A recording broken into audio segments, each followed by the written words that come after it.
What's going on, guys? Sherif from ManganasSteel here, aka the real Sherif M, and I wanted to show off to you guys a prototype knife today. This is the Megaptera from Aurora Knife and Tool, and this is being done by a buddy of mine, Michael, who you may know in the knife community from Misheard Knife Reviews. And this is a really, really interesting knife design, so I wanted to kind of give it its own video and talk about some of the features it has and, give you guys a little preview that you might not see anywhere else.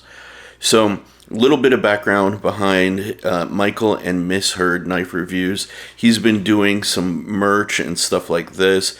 These dope patches. I have no blade safety, which is, that's pretty awesome. There are t-shirts available with this logo on it. He also did this banter. Come on. Will you focus, camera? Come on. Okay, well, whatever. It's not focusing on this guy in particular. But, yeah, this little, banter,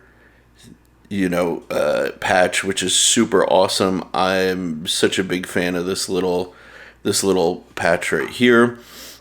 And then he also did this challenge coin with do or do not. Let's see if we can get the focus to work on here. I may be just a little too close for this lens. Let's see. Come on now. There we go. There it is. Yeah, look at how cool that is. Do or do not. There is no try. Very, very cool. Mine is starting to patina nicely, which I'm very excited about. If you guys didn't know, I'm not so much a big Star Wars guy, but I'm definitely a big fan of The Mandalorian, and this kind of gave me Mandalorian vibes. So I had to have one, and he was kind enough to send one to me. So let's talk about this knife. This is the Megaptera, and this has been a vision for him for quite some time. It is a smaller, everyday carry knife that is ultimately incredibly useful and is designed for just everyday utility tasks. It has this very interesting handle profile, and it is designed to be a front flipper with a button lock mechanism here. And as you can see, the button lock is actually on what typically is the clip side of the knife. When we see button locks done, more often than not, they're on the show side. So this is kind of interesting, and his reasoning for this is to give a little bit more of the sensation that we would see on a Spyderco with the compression lock. It feels a little natural to go on this side because your index finger falls right over there. Now, before I open this guy and show you the whole spiel, it has aluminum handles, it runs on ball bearings, and as I mentioned before, is a front flipper. I'm not entirely sure what steel this was used for this particular model, but it seems to be pretty decent. And it has a reversible pocket clip, as you can see here. What you do is you just release one of these screws, whichever side it's on, and you can actually slide out this whole assembly and put it back in on the opposite side, which gives you a very, very nice, extreme deep carry sort of capability, which is very nice. Now, another thing I will point out is if you notice, as with most button locks, when you press this, the knife or the blade would fall open. Not the case with this one, and there's a secret to that.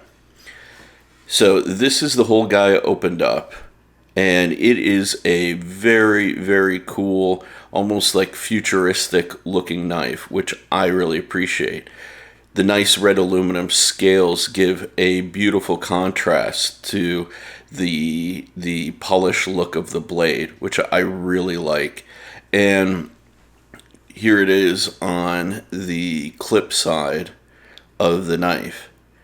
Now, when you go to press the button lock, it drops, and you'll notice there was no bounce back, no no ting. It's just a very solid open, close.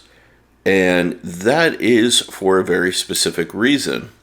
If you look down here, you may be able to see, if my damn lens would frickin' focus for me, that there is a number of magnets right through the center here, right through what would be considered the backspacer, which I think is very, very incredible. Actually, it was a really well thought out idea.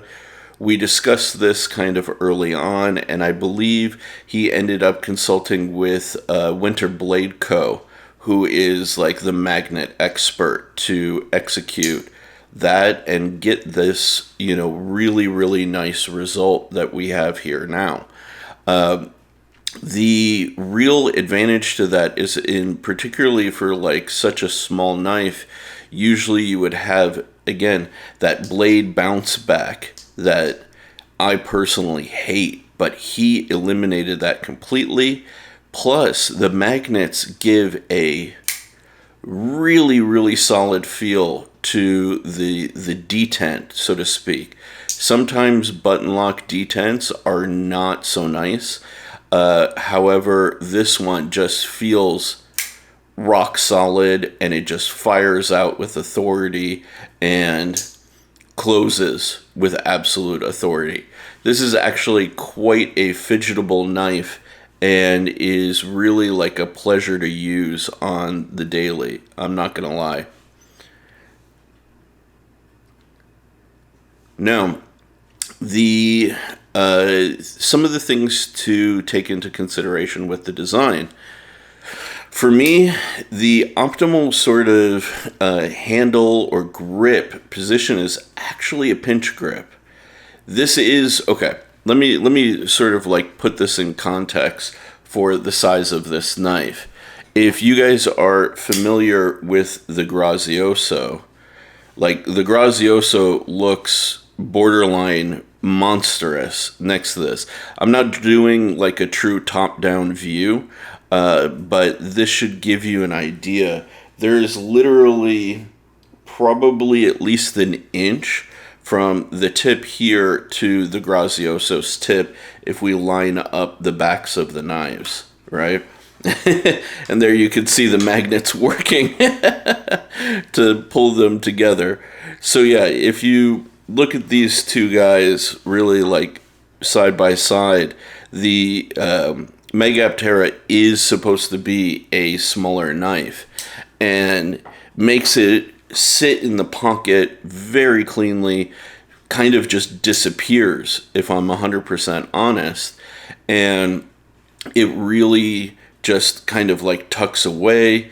You barely notice it, and you open it, you grab it in a pinch grip. It's excellent for doing utility cuts, for, you know, breaking straps or cutting through boxes, things like that. Now, where it may feel a little atypical for most people is if they're trying to do a hammer grip, mostly because it gets kind of like, I don't know how to show this well on camera, but it gets a little like blade forward. If most blades kind of like come out here horizontal, this kind of is what we would say is like a little blade forward. So really for me, the pinch grip is the best way to use this. The reverse grip is really, really nice.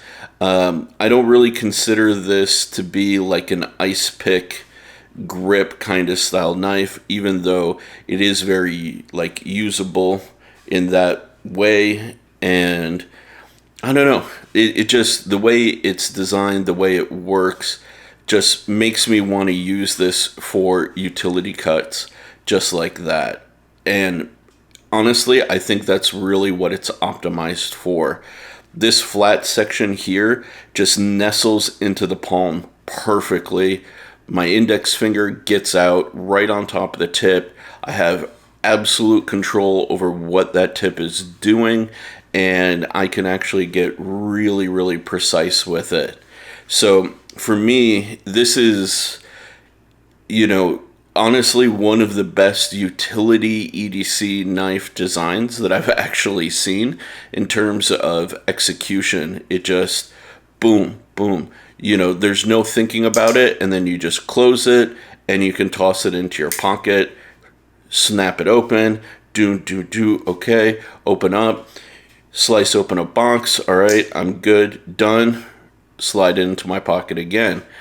So really a excellent design, and that's coming from somebody with, you know, double extra large hands. I got these big old meat hooks, and yeah, I wear an extra large to a double extra large glove, and even with that in mind, this is actually a very comfortable knife for me to use as an everyday carry sort of utility knife.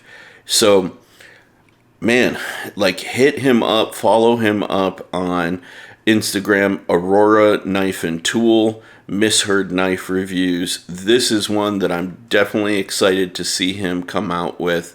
I think he's going to explore doing different colors. So if the red isn't you, I think he's doing black, and I don't know if he's doing any other colors, but the red is actually pretty nice. I don't know if you're like me. Sometimes I misplace my knives, and if you tend to use like more sort of earth tony stuff or like raw titanium kind of stuff, they kind of get lost from time to time. And the red is actually really nice. It stands out nice and brightly, so you can actually track it down. Now, if you guys are curious about some of the details, I'm not going to go too in depth with this, generally speaking, but let's see, this guy is coming in at 55 grams, or in freedom units, 1.94 ounces. So very, very light. You can see that right there, 1.94. Incredibly light knife. The blade stock thickness is in freedom units,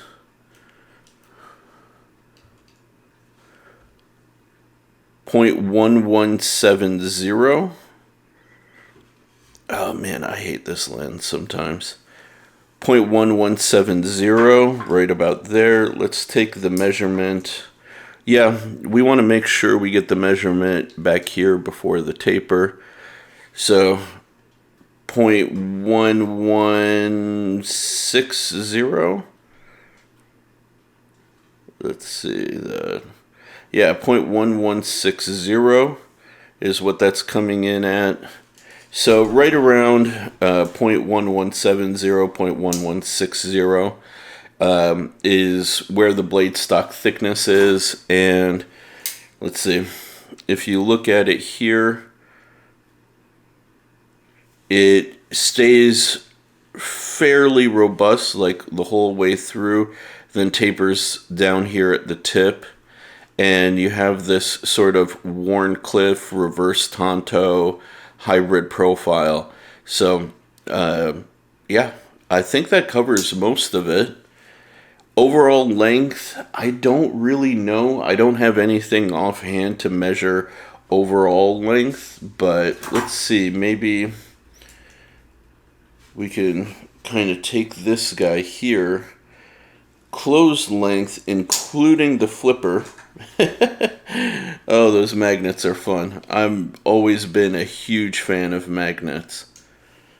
Yeah, so closed length, including the flipper and the pocket clip, is 3.94 inches, right about there.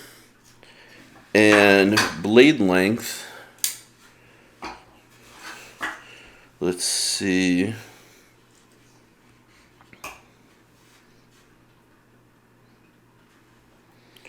We'll approximate it to about 3 inches. And the cutting edge, let's see here, is right at about 2.7 inches. So you could see it right about here. Yeah, about 2.7 inches for the cutting edge. You do have this little flat section here that allows you to kind of like choke up. So if you do have bigger hands like me, you can get really like up and close onto the edge. So yeah, I hope that gives you guys some insight. I am actually very excited to see this guy come out and see what my buddy Michael is going to be doing next. But definitely check out Aurora Knife and Tool on Instagram. He is doing some really cool stuff. And the Megaptera I think is going to be a hit, honestly. It's a great design, great utility knife, and if the looks and the function jive for you, I think you'll absolutely love it. All right, guys, have a good one. Love you. Take care, and be kind. Rewind.